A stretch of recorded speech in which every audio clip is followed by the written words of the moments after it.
जय श्री सद्गुरुदेवाय नमः। जय श्री गणपति देवाय नमः। ओम सर्वमंगल मांगल्ये शिवे सर्वासाधिके शरण्ये त्र्यंबके गौरी नारायणी नमस्तुते। श्रीमद् देवी भागवत महापुराण दूसरा खंड 9वां स्कंद 21वां अध्याय। शंखचूड़ और भगवान शंकर का विशद वार्तालाप।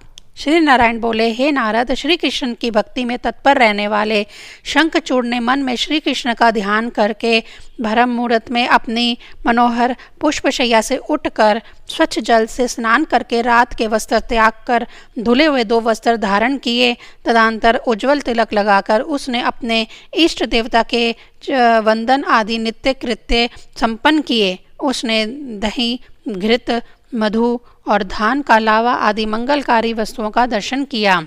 हे नारद, उसने प्रतिदिन की भांति ब्राह्मणों को श्रद्धापूर्वक उत्तम रतन, श्रेष्ठ मणियाँ, सुंदर वस्त्र तथा स्वर्ण प्रदान किया। यात्रा मंगलमय होने के लिए उसने बहुमूल्य रत्न, मणि, मोती तथा हीरा आदि जो कुछ भी उसके पास था अपने विप्र गुरु को समर्पित किया।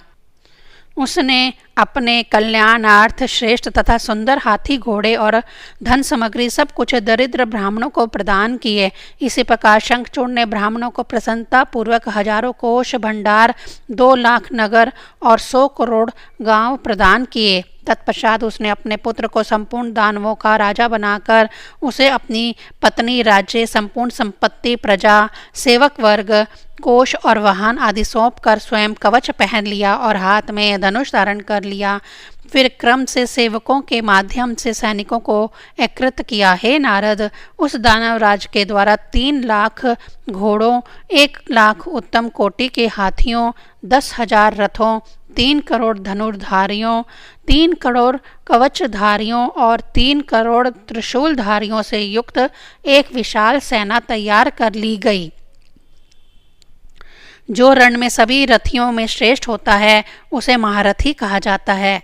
उसने युद्ध शास्त्र में विशारद ऐसे ही एक महारथी को उस सेना का सेनापति नियुक्त कर दिया। इस प्रकार राजा शंखचूड़ ने उसे 3 लाख अक्षौणी सेना का सेनापति बनाकर उसे 30-30 अक्षौणी सेना के समूह में रक्षा के लिए सैन्य सामग्री से संपन्न कर दिया। और तत्पश्चात मन में भगवान श्री हरि का सिमरन करता हुआ वह शिविर से बाहर निकल गया।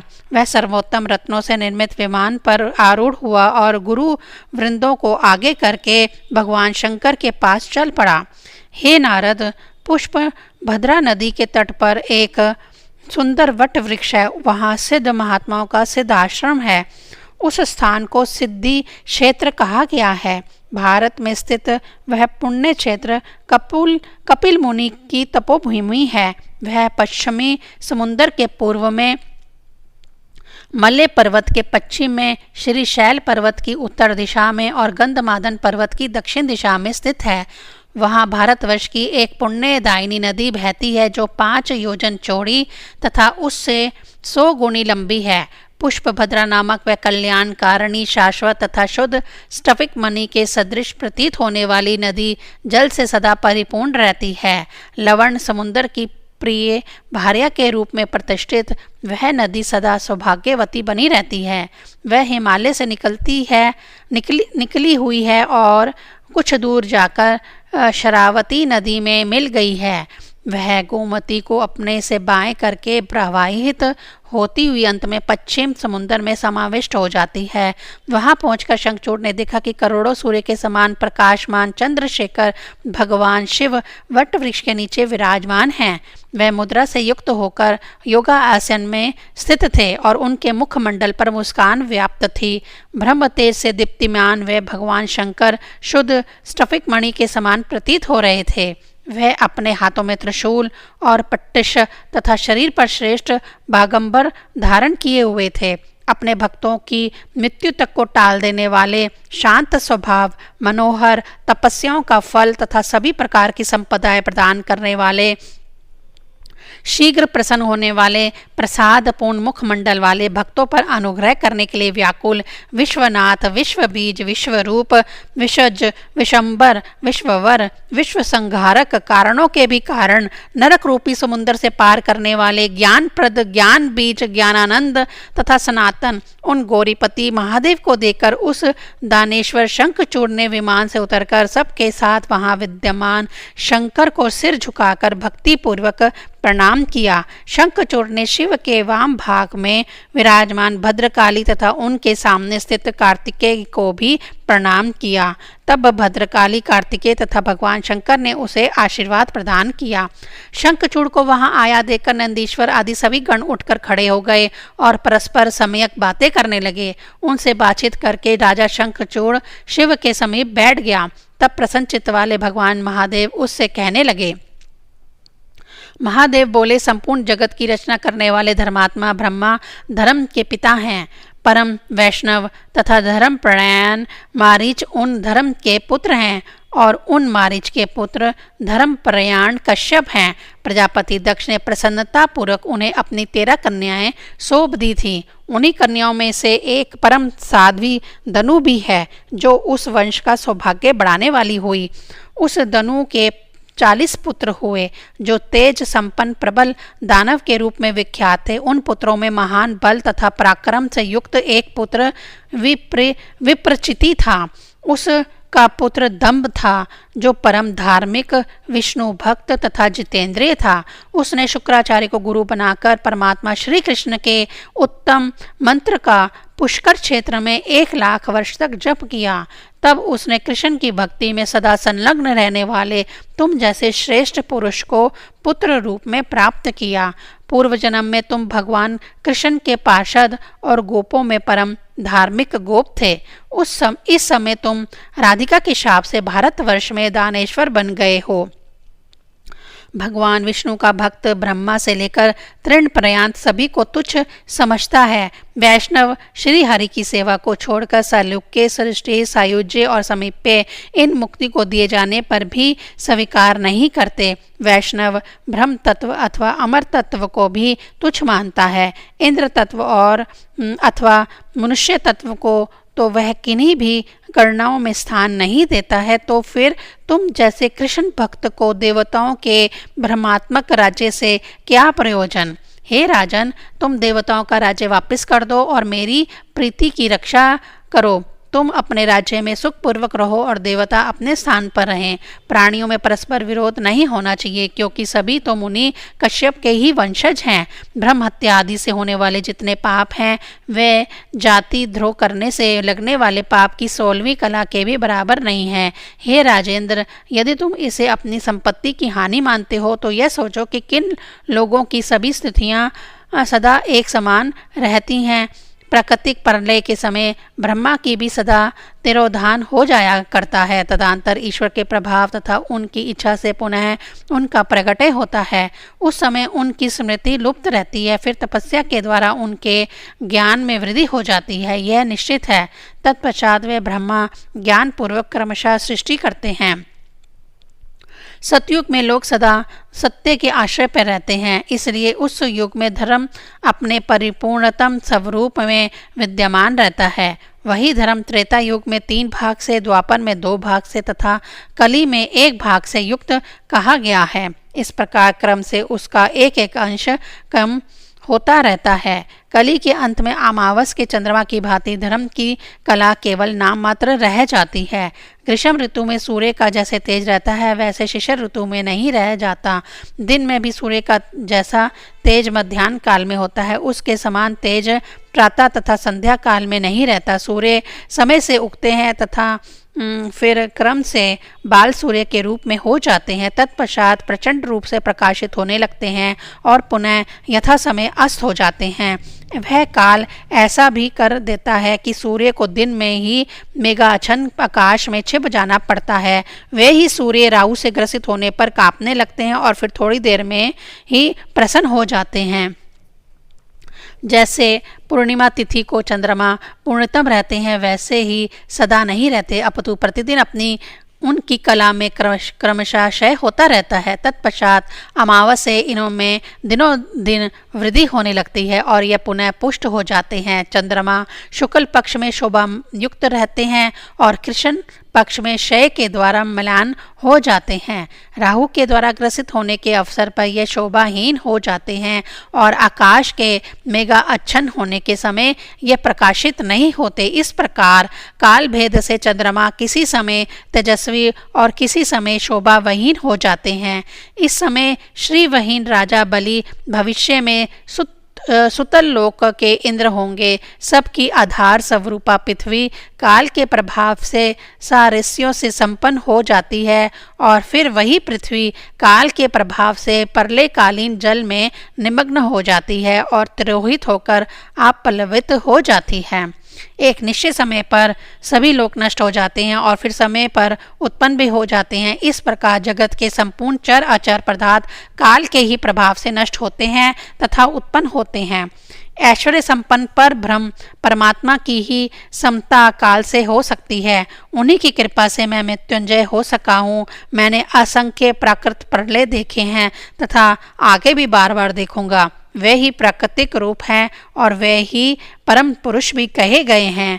वे परमेश्वर ही आत्मा हैं, वे ही जीव हैं और वे ही अनेक प्रकार के रूप धारण करके सर्वत्र विराजमान हैं।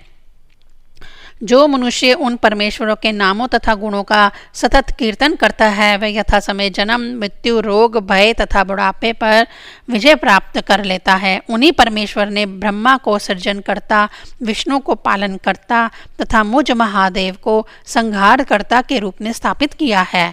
इस प्रकार उन्हीं के द्वारा हम लोग अपने अपने कार्यों में नियुक्त किए गए हैं। हे राजन, इस समय मैं काल अग्नि रुद्र को संहार कार्य में नियुक्त करके उन्हीं परमात्मा के नाम और गुण का निरंतर कीर्तन कर रहा हूँ। इसी से मैं मृत्यु को जीत लेने वाला हो गया हूँ और इस ज्ञान से संपन्न हुआ मैं सदा निर्भय रहता हूँ। मेरे पास आने से मृत्यु भी अपनी मृत्यु के भय से उसी प्रकार भाग जाती है जैसे गरुड़ के भय से सर्प। हे नारद, पूर्ण रूप से तत्पर होकर सभा के बीच अपने संपूर्ण भावों को प्रदर्शित करते हुए सर्वेश्वर महादेव शंखचूड़ से ऐसा कहकर चुप हो गए। उनकी बात सुनकर राजा शंखचूड़ ने बार बार उनकी प्रशंसा की और वह विनम्रतापूर्वक उन परम प्रभु से यह मधुर वचन कहने लगा। शंखचूड़ बोला, हे भगवान, आपने जो बात कही है उसे अन्यथा नहीं कहा जा सकता, किंतु मेरा भी कुछ यथार्थ निवेदन है, उसे आप सुन लीजिए। आपने अभी यह कहा है कि जाति द्रोह करने में महान पाप होता है, तो फिर बलि का सर्वस्व छीन कर आप लोगों ने उसे सुतल लोक में क्यों भेज दिया? हे प्रभु, मैं ही बलि के समस्त ऐश्वर्य को पताल से उठाकर यहाँ लाया हूँ, अतः इस पर मेरा ही पूर्ण अधिकार है।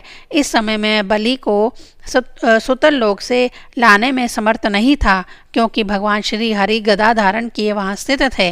देवताओं ने भाई सहित हिरण्याक्ष का वध क्यों किया और उन्होंने शुंभ तथा असुरों को क्यों मार डाला? इसी प्रकार प्राचीन काल में समुद्र मंथन के समय देवता सारा अमृत पी गए थे। उस समय कष्ट तो हम दानवों को उठाया था और उसके अमृत रूपी फल का भोग उन समस्त देवताओं ने किया था। यह विश्व प्राकृतिक स्वरूप उन परमात्मा का क्रीड़ा भांड है। वे जिस व्यक्ति को जहाँ जो संपत्ति देते हैं वह उस समय उसी की हो जाती है। किसी निमित्त को लेकर देवता तथा दानवों के बीच विवाद सदा से निरंतर चला आ रहा है। किसी समय उनकी जीत अथवा हार होती है और समय अनुसार कभी हमारी जीत हार होती है। अतः ऐसी स्थिति में देवता तथा दानव दोनों के समान संबंधी तथा बंधु स्वरूप आप महात्मा परमेश्वर का हम दोनों के विरोध के बीच में आना निरर्थक है। यदि इस समय हम लोगों के साथ आप युद्ध करेंगे तो यह आपके लिए महान लज्जा की बात होगी। हमारी जीत होने पर पहले से भी अधिक हम दानवों की कीर्ति बढ़ जाएगी और पराजय होने पर आपकी मान हानि होगी। हे नारद, शंखचूड़ की यह बात सुनकर तीन नेत्र वाले भगवान शिव ने हंसकर उस दानवेंद्र को समुचित उत्तर देना आरंभ किया। महादेव जी बोले, हे राजन, ब्रह्मा के ही वंश में उत्पन्न हुए तुम लोगों के साथ युद्ध करने में मुझे कौन सी बड़ी लज्जा होगी और हारने पर अपकीर्ति ही क्या होगी? हे नृप, इसके पहले भी तो मधु और कैटव से श्री हरि का युद्ध हो चुका है। एक बार उनके साथ हिरण्याकश्यप का युद्ध हुआ था और उसके बाद श्री हरि ने गदा लेकर हिरण्याक्ष के साथ भी युद्ध किया था। मैं भी तो पूर्व काल में त्रिपुर राक्षस के साथ युद्ध कर चुका हूँ। इसी प्रकार पूर्व समय में शुंभ आदि दानवों के साथ सर्वेश्वरी सर्वजननी पराप्रकृति का भी अत्यंत विस्मयकारी युद्ध हुआ था। तुम तो परमात्मा श्री कृष्ण के प्रधान पार्षद रहे हो। जो जो दैत्य मारे गए हैं वे तुम्हारे जैसे नहीं थे। अतः हे राजन, तुम्हारे साथ युद्ध करने में मुझे कौन सी बड़ी लज्जा है। सभी देवता श्री हरि की शरण में गए थे। तब देवताओं की सहायता के लिए उन्होंने मुझे भेजा है। तुम देवताओं का राज्य वापस कर दो, यह मेरा निश्चित वचन है, अन्यथा मेरे साथ युद्ध करो। वाणी का अपव्यय करने से क्या लाभ। हे नारद, ऐसा कहकर भगवान शंकर चुप हो गए और शंखचूड़ भी मंत्रियों के साथ शीघ्र ही उठ खड़ा हुआ। 21वां अध्याय समाप्त। 22वां अध्याय। कुमार कार्तिकेय तथा भगवती भद्रकाली से शंखचूड़ का भयंकर युद्ध और आकाशवाणी का पशुपात अस्त्र से शंखचूड़ की अवैधता का कारण बताना। श्री नारायण बोले, हे नारद, दानवराज प्रतापी शंखचूड़ सिर झुकाकर शिवजी को प्रणाम करके मंत्रियों के साथ तत्काल यान पर सवार हुआ। उसी समय महादेव ने अपनी सेना तथा देवताओं को तुरंत युद्ध के लिए आज्ञा दे दी और दानवेंद्र शंखचूड़ भी अपनी सेना को साथ लेकर युद्ध के लिए तैयार हो गया। स्वयं महेंद्र वृषपर्वा के साथ और सूर्यदेव विप्रचिति के साथ वेग पूर्वक युद्ध करने लगे। इसी तरह दम के साथ चंद्रमा ने भीषण युद्ध किया। उस समय कालस्वर के साथ काल, गोकर्ण के साथ अग्निदेवी, काल के साथ कुबेर, मय के साथ विश्वकर्मा, भयंकर के साथ मृत्यु, संहार के साथ यम, विकंकण के साथ वरुण, चंचल के साथ पवनदेव, घृत पृष्ठा के साथ बुध, रक्ताक्ष के साथ शनिच्चर, रत्नसार के साथ जयंत, वर्चस गणों के साथ सभी वसु, दीप्तिमान के साथ दोनों अश्वनी कुमार, ध्रुम के साथ नल कुबेर, धुरंधर के साथ धर्म, उषाक्ष के साथ मंगल, शोभाकर के साथ भानु, पिठर के साथ मनमंथ, गोधा, मुख, चूरण, खडक, ध्वज, काची, मुख, पिंड, ध्रुम, नंदी, विश्व और पलाश आदि दानवों के साथ आदित्य गण युद्ध करने लगे। इसी तरह 11 भयंकर दानवों के साथ 11 रुद्रों, उग्रचंडा आदि के साथ महामारी और दानव गणों के साथ सभी नंदेश्वर आदि गण प्रलय सदृश भयंकर महासंग्राम में युद्ध करने लगे। हे मुनि, जब दोनों ओर से सभी सैनिक निरंतर युद्ध कर रहे थे, उस समय भगवान शंकर भगवती काली तथा पुत्र कार्तिकेय के साथ वृक्ष के नीचे विराजमान थे। उधर रत्नमय आभूषणों से अलंकृत शंखचूड़ करोड़ों दानवों के साथ रत्न निर्मित रम्य सिंहासन पर बैठा हुआ था।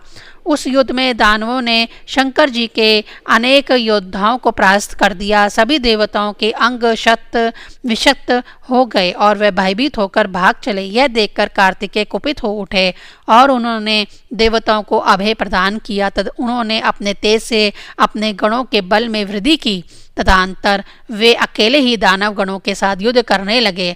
उन्होंने संग्राम में 100 अक्षौणी सेना को मार डाला। उस युद्ध में कमल के समान नेत्र वाली काली ने बहुत से असुरों को धराशायी कर दिया और उसके बाद अत्यंत क्रुद्ध होकर वे दानवों का रक्त पीने लगी। वे 10 लाख हाथियों तथा करोड़ों करोड़ों सैनिकों को एक हाथ से पकड़ पकड़ कर लीला पूर्वक अपने मुख में डालने लगी। हे मुने, उस समय हजारों मुंड वहीन धड़ रणभूमि में नाचने लगे। रण में महान पराक्रम प्रदर्शित करने वाले समस्त दानव कार्तिकेय की बाण वर्षा से शत विशत शरीर वाले हो गए और भयभीत होकर भागने लगे। तत्पश्चात वृषपर्वा, विप्रचिति, दम और विकंकण यह सभी दानव पराक्रमी कार्तिकेय के साथ युद्ध करने लगे। भगवती महामारी भी युद्ध करने लगी। उन्होंने युद्ध से मुख नहीं मोड़ा। उधर स्वामी कार्तिकेय की शक्ति से पीड़ित होकर दानव क्षुब्ध हो उठे, किंतु वह भय के कारण रण से नहीं भागे। कार्तिकेय का वह महान भयंकर तथा भीषण युद्ध देखकर स्वर्ग से पुष्प वृष्टि होने लगी। दानवों का क्षय करने वाला यह युद्ध प्राकृतिक प्रलय के समान था। दानवों की यह स्थिति देखकर राजा शंखचूड़ विमान पर चढ़कर बाणों की वर्षा करने लगा। राजा की बाण वर्षा मेघों की वृष्टि के समान थी। इससे चारों ओर महाघोर अंधकार छा गया और सर्वत्र अग्नि की लपटें निकलने लगी। इससे सभी देवता तथा अन्य नंदीश्वर आदि गण भी भाग खड़े हुए। उस समय एकमात्र स्वामी कार्तिकेय ही सम्मर भूमि में डटे रहे। राजा शंखचूड़ पर्वतों, सर्पों, पत्थरों तथा वृक्षों की दुरअनिवार्य तथा भयंकर वर्षा करने लगा। राजा शंखचूड़ की बाण वर्षा से शिवपुत्र कार्तिकेय उसी प्रकार ढक गए जैसे घने कोहरे से सूर्य ढक जाते हैं। उसने कार्तिकेय के दुर्वाह तथा भयंकर धनुष को काट डाला, दिव्य रथ को खंड खंड कर दिया और रथ पीठों को छिन्न भर कर दिया। उसने कार्तिकेय के मयूर को अपने दिव्य अस्त्र से जिज्जर कर दिया और सूर्य के समान चमकने वाले प्राण घातनी शक्ति उसके वक्ष पर चला दी। इससे वह क्षण भर के लिए मूर्छित हो गए, फिर थोड़ी ही देर में सचेत हो गए। तदंतर जिस दिव्य धनुष को पूर्व काल में भगवान विष्णु ने कार्तिकेय को दिया था, उसे हाथ में लेकर वह सर्वोत्तम रत्नों से निर्मित विमान पर आरूढ़ होकर और अनेक शस्त्र अस्त्रों को लेकर भयंकर युद्ध करने लगे। वह दानव, सर्पों, पर्वतों, वृक्षों और पत्थरों की वर्षा करने लगा, किंतु शिवपुत्र कार्तिकेय ने क्रोधित होकर अपने दिव्य अस्त्र से उन सबको काट डाला। प्रतापी कार्तिकेय ने शंखचूड़ द्वारा लगाई गई आग को अपने परसजन्य अस्त्र से बुझा दिया। तत्पश्चात उन्होंने शंखचूड़ के रथ, धनुष, कवच, सारथी, करीट तथा उज्ज्वल मुकुट को खेल खेल में काट डाला और उस दानवेंद्र के वक्ष पर शुक्ल आभा वाली शक्ति चला दी। उसके आघात से राजा शंखचूड़ मूर्छित हो गया, किंतु थोड़ी देर में सचेत होने पर वह तत्काल दूसरे रथ पर सवार हो गया और उसने शीघ्र ही दूसरा धनुष उठा लिया। हे नारद, मायावियों में श्रेष्ठ उस शंखचूड़ ने अपनी माया से बाणों का जाल फैला दिया और उस बाण जाल से कार्तिकेय को आच्छादित कर दिया। उसने कभी भी व्याघ्र न होने वाली सैकड़ों सूर्य के समान प्रभा युक्त प्रलयकालीन अग्नि की शाखा के समान आकृति वाली तथा सदा विष्णु के तेज से आवृत रहने वाली शक्ति उठा ली और क्रोध करके बड़े वेग से उसे कार्तिकेय पर चला दिया। अग्नि राशि के समान उज्ज्वल वह शक्ति उसके शरीर पर गिरी और वह महाबली कार्तिकेय उस शक्ति के प्रभाव से मूर्छित हो गए। तब भद्रकाली उन्हें अपनी गोद में लेकर शिव के पास ले गई। शिव ने अपने ज्ञान के द्वारा उन्हें लीलापूर्वक चेतना युक्त कर दिया, साथ ही उन्हें असीम शक्ति भी प्रदान की। तब प्रतापी कार्तिकेय उठ खड़े हुए। कार्तिकेय की रक्षा में तत्पर जो भद्रकाली थी वे युद्ध भूमि के लिए प्रस्थित हो गई और नंदीश्वर आदि जो वीर थे वे भी उनके पीछे पीछे चल पड़े। सभी देवता, गंधर्व, यक्ष, राक्षस, किन्नर, मृदंग आदि बाजे बजाने वाले तथा मधु ढोने वाले कई सौ अन्य लोग भी उनके साथ चल दिए। रणभूमि में पहुंचते ही काली ने सिंह गर्जना की। भगवती के सिंह नाद से बहुत से दानव मूर्छित हो गए। दानवों को देखकर देवी ने बार बार भीषण अट्टहास किया और मधुपान किया तथा वे रणभूमि में नाचने लगी। उग्र दृष्टा, उग्र दंडा, कोटवी, योगनियों तथा डाकनियों के गण और देवता लोग भी मधुपान करने लगे। भद्रकाली को देखकर शंखचूड़ भी शीघ्र युद्ध भूमि में आ गया। दानव डरे हुए थे, अतः राजा शंखचूड़ ने उन्हें अभय प्रदान किया। भद्रकाली ने प्रलयकालीन अग्नि की शिखा के समान प्रकाशमान अग्नि अस्त्र शंखचूड़ पर चला दिया। राजा ने अपने पंचरजन्य अस्त्र से खेल खेल में उसे बुझा दिया।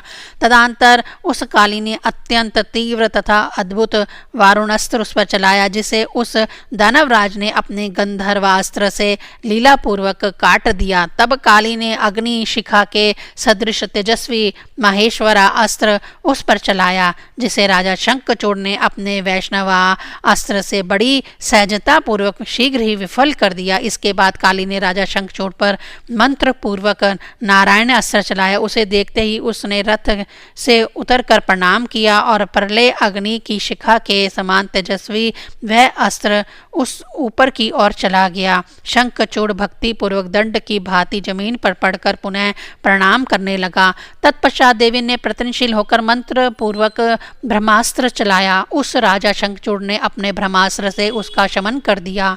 तब देवी ने मंत्र पूर्वक दिव्य अस्त्र चलाया। राजा ने भी अपने दिव्य अस्त्र के जाल से उसे भी नष्ट कर दिया। तत्पश्चात देवी ने प्रयत्न पूर्वक राजा पर योजन भर लंबी शक्ति चलाई। उसने अपने दिव्य अस्त्र के जाल से उसके सैकड़ों खंड कर दिए। तब देवी ने कुपित होकर मंत्र से पवित्र किया हुआ पशुपत अस्त्र उठा लिया। इस बीच उस अस्त्र को चलाने में रोकने हेतु वह यह आकाशवाणी हुई, महान आत्मा वाले इस राजा की मृत्यु पशुपात अस्त्र से नहीं होगी। जब तक यह भगवान श्री हरि के मंत्र का कवच अपने गले में धारण किए रहेगा, तब तक इसकी साध्वी पत्नी का इस सतीत्व विद्यमान रहेगा। तब तक जरा और मृत्यु इस पर अपना प्रभाव नहीं डाल सकते। यह ब्रह्मा का वचन है। यह सुनकर भद्रकाली ने उस अस्त्र को नहीं चलाया। अब वह शुद्धातुर होकर लीलापूर्वक करोड़ों दानवों को निगलने लगी। जब भयंकर भगवती काली शंखचूड़ को निगल जाने के लिए वेग पूर्वक उसकी ओर बढ़ी, तब उस दानव ने अपने अत्यंत तीक्ष्ण दिव्य अस्त्र से उसने रोक दिया। तदंतर उन भद्रकाली ने ग्रीष्मकालीन सूर्य के समान तेज संपन्न खड्ग उस पर चला दिया। तब दानवेंद्र शंखचूड़ ने दिव्य अस्त्र से उसके सैकड़ों टुकड़े कर दिए। उसके बाद महादेवी उसे खा जाने के लिए वेग पूर्वक उसकी ओर बढ़ी। तब सर्वसिद्धेश्वर तथा श्री संपन्न दानवेंद्र शंखचूड़ ने अत्यंत विशाल रूप धारण कर लिया। भयंकर रूप वाली सती काली ने कुपित होकर तेज मुष्टिका का प्रहार से उसका रथ खंड खंड कर दिया और उसके सारथी को मार डाला। तत्पश्चात उन भद्रकाली ने उसके ऊपर परले अग्नि की शिखा के समान त्रिशूल चलाया। शंखचूड़ ने अपनी लीला से बाएं हाथ से उसे पकड़ लिया। इसके बाद देवी ने अत्यंत क्रोध करके बड़ी तेजी से उस पर मुष्टि प्रहार किया। उसके फलस्वरूप उसे चक्कर आ गया और वह क्षण भर के लिए मूर्छित हो गया। वह प्रतापी शंखचूड़ अपने तेज से थोड़ी ही देर में फिर चेतना में आकर उठ खड़ा हुआ। उसने देवी के साथ बहु युद्ध नहीं किया, बल्कि उन्हें प्रणाम करने लगा। उस शंखचूड़ ने अब तक भगवती के अस्त्रों को अपने तेज से काट दिया था अथवा उनके अस्त्रों को पकड़ लिया था, किंतु उस वैष्णव भक्त ने मात्र भक्ति के कारण उन पर अस्त्र नहीं चलाया था। तदंतर देवी ने उस दानव को पकड़कर कई बार घुमाया और कुपित होकर बड़े वेग से उसे ऊपर की ओर फेंक दिया। वह प्रतापी शंखचूड़ बड़े ही वेग से गिरा और नीचे गिरते ही उठकर खड़ा हो गया।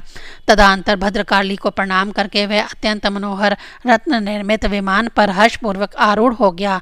उस महारण में उसने थोड़ी देर भी विश्राम नहीं किया। इसके बाद भगवती भूख के कारण दानवों का रक्त पीने लगी। इस प्रकार दानवों का रक्तपान तथा भक्षण करके वह भद्रकाली शंकर के पास चली गई। वहां पहुंचकर उन्होंने आरंभ से लेकर अंत तक युद्ध संबंधी सभी वृत्तांत क्रम से बतलाया। दानवों का विनाश सुनकर भगवान शंकर हंसने लगे। भद्रकाली ने यह भी कहा, हे ईश्वर, रणभूमि में इस समय भी 1,00,000 दानव बच गए हैं। जब मैं इन दानवों को खा रही थी, उस समय कुछ दानव खाने से बचकर मेरे मुख से निकल गए थे। जब मैं संग्राम में दानवेंद्र शंखचूड़ को मारने के लिए पशुपात अस्त्र छोड़ने को उद्यत हुई, उस समय यह आकाशवाणी हुई, राजा शंखचूड़ तुमसे अवैध है। महान ज्ञानी तथा असीम बल एवं पराक्रम से संपन्न राजेंद्र शंखचूड़ ने मुझ पर अस्त्र नहीं चलाया। अब तो मेरे द्वारा छोड़े गए बाण को वह काट दिया करता था। 22वां अध्याय समाप्त। ओम ऐं ह्रीं क्लीं चामुंडायै विच्चे।